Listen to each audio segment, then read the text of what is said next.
Hello friends, మనము కొత్తగా వ్యాపారాన్ని ప్రారంభించేటప్పుడు ఎలాంటి జాగ్రత్తలు తీసుకోవాలి? ఆ వ్యాపారం మనకు సూటబుల్ అవుతుందా లేదా? అలాగే ఈ ఇన్వెస్ట్మెంట్ మళ్ళా మనం రిటర్న్ అవుతుందా రాదా? అలాగే ఎలాంటి పోటీ ఉంటుంది ఈ వ్యాపారానికి? అలాగే మనము ఏ విధంగా ఈ వ్యాపారాన్ని ప్రారంభిస్తే మనం అద్భుతమైన ఆదాయంగా మనము ఈ వ్యాపారాన్ని మార్చుకోగలము? ఇలా ఎన్ని తెలుసుకున్న తర్వాత మనం వ్యాపారం ప్రారంభించాలి.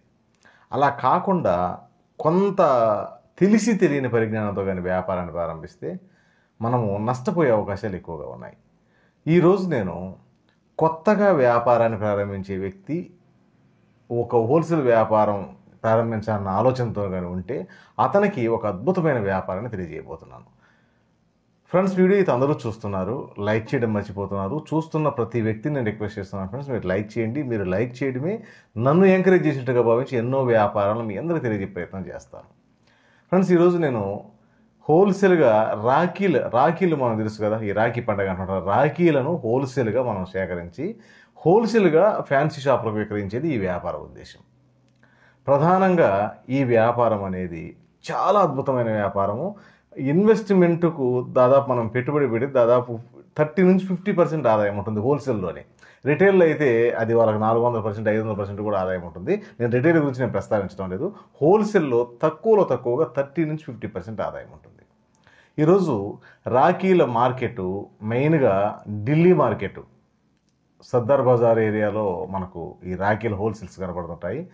అలాగే హైదరాబాద్ విషయానికి వచ్చి బేగం బజార్ ఏరియాలో మనకు రాఖీల హోల్సేల్ కనపడుతుంటాయి. విజయవాడ విషయానికి వస్తే వన్ టౌన్లో మనకు హోల్సేల్ కనపడుతుంటాయి, కానీ హైదరాబాద్ అంత తక్కువ రావు, అలాగే ఢిల్లీ అంత తక్కువ రావు. కానీ మనం హోల్సేల్గా వ్యాపారం చేయాలనే వ్యక్తి ఖచ్చితంగా అవకాశం ఉంటే ఢిల్లీలో కొనే ప్రయత్నం చేయండి, లేని పక్షంలో హైదరాబాద్లో కొనే ప్రయత్నం చేయండి. అంతేగాని విజయవాడ ఈ చిన్న ఊర్లలో కొనే ప్రయత్నం చేయకండి, ఎందుకంటే వాళ్ళే మనకు ఎక్కువ పర్సెంట్ వేసుకొని ఇచ్చే అవకాశాలు ఉన్నాయి. కాబట్టి అలా కాకుండా మీరు చేసేది హోల్సేల్ వ్యాపారం కాబట్టి ఖచ్చితంగా సూపర్ స్టాకిస్ట్ కానీ స్టాకిస్ట్ దగ్గర నుంచి కానీ కొనుగోలు చేయాల్సి ఉంటుంది. ఇక ఈ వ్యాపారము అన్ని ఫ్యాన్సీ షాపులు ఈరోజు ఒక జిల్లాను టార్గెట్గా చేసుకొని మీరున్న జిల్లానే మీరు వ్యాపారంగా మలుచుకోవాలనే నిర్ణయానికి వచ్చినప్పుడు ప్రతి టౌన్లో ఒక 5 నుంచి 20 దాకా ఫ్యాన్సీ షాపులు ఉంటాయి. ప్రతి టౌన్లో చిన్న మండలంలోనే ఒక 5-10 ఫ్యాన్సీ షాపులు ఉంటాయి. వీటిని టార్గెట్గా చేసుకొని మీరు హోల్సేల్ వ్యాపారం చేయడం ఈ వ్యాపార ఉద్దేశం. ఇక కొనుగోలు విషయంలో మీరు కొంచెం మెలకువలు పాటించాలి. ఇక్కడ ఒకటికి 10 షాపులు తిరగాల్సి ఉంటుంది. ఎందుకంటే 10 సూపర్ స్టాకిస్ట్ అంటే ప్రతి వ్యక్తి నేను హోల్సేల్గా ఇస్తానని చెప్తూ ఉంటాడు, కానీ ఎక్కడ రీజనబుల్గా వస్తుంది అనేది ఇక్కడ తెలుసుకోవాలి.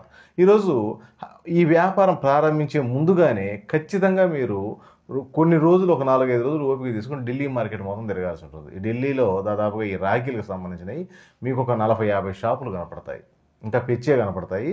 వీళ్ళంతా హోల్సేల్ చేసే వ్యక్తులే. అలాగే వీళ్ళల్లోనే సూపర్ స్టాకిస్టులు ఉంటారు, అంటే చాలా తక్కువ ఆదాయానికి హోల్సేల్ చేసే వ్యక్తులు ఉంటారు. వీళ్ళ దగ్గర నుంచి మనం కొనాలి. కాబట్టి ఒక 2-3 రోజులు మనం తిరగడం వల్ల ఏంటంటే ఎవరే రేటుకి ఇస్తున్నారు, ఏ మోడల్స్ ఎక్కడ ఉన్నాయి అన్నీ మనం కొంచెం ఫోటోలు తీసుకొని మనం వివరంగా తెలుసుకుంటే మనకు ఒక ఐడియా వస్తుంది.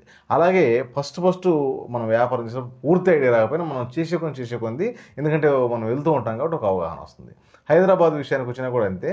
వీళ్ళల్లో కూడా చాలా షాపులు కనబడుతుంటాయి మీకు హోల్సేల్ బేగం బజార్లో, కానీ వీళ్ళల్లో ఒక 4-5 షాపులు వాళ్ళు సూపర్ స్టాకిస్టులుగా ఉంటారు. వీళ్ళు అంతరంగ సప్లై చేస్తుంటారు. వీళ్ళ దగ్గర నుంచి మనం కొనుగోలు చేయడం వల్ల ఏంటంటే మనం రీజనబుల్ రేట్లకు షాపు వ్యక్తికి ఇవ్వచ్చు, అలాగే మన మార్జిన్ మనకు ఉంటాయి. అతను చూసేదానికి కూడా ఎంత తక్కువ రేటు మనకి ఎక్కడ రావు, మనం ఇలాగానే కొనాలి అనే భావన కూడా ఉంటుంది ఆ షాప్ వ్యక్తికి కూడా.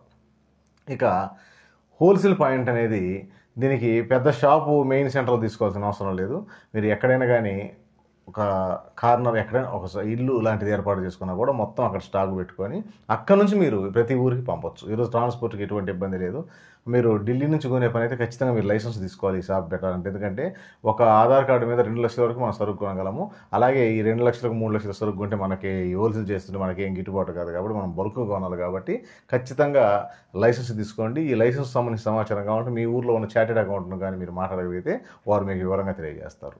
ఇక అక్కడ నుంచి స్టార్ట్ చేసుకొని స్టెప్ బై స్టెప్ మీరు మండల కేంద్రము, నియోజకవర్గము మొత్తం టోటల్గా జిల్లా మొత్తం ఉన్నాయి మన ఎన్ని టౌన్లు అయితే ఉన్నాయో అన్ని టౌన్ల ఫ్యాన్సీ వాళ్ళతో మాట్లాడి మీ అడ్రస్ వాళ్ళకి ఇచ్చి మీ ఫోన్ నెంబర్ వాళ్ళకి ఇచ్చి అవకాశం ఉన్నప్పుడు ఆర్డర్ చెప్తే వాట్సాప్లో మీరు ఇమేజెస్ పెడతారు. ఇమేజెస్ వాళ్ళు ఓకే చేసుకున్న తర్వాత పార్సల్ చేసి పంపిస్తారు. యూపీఐలో అమౌంట్ వస్తుంది.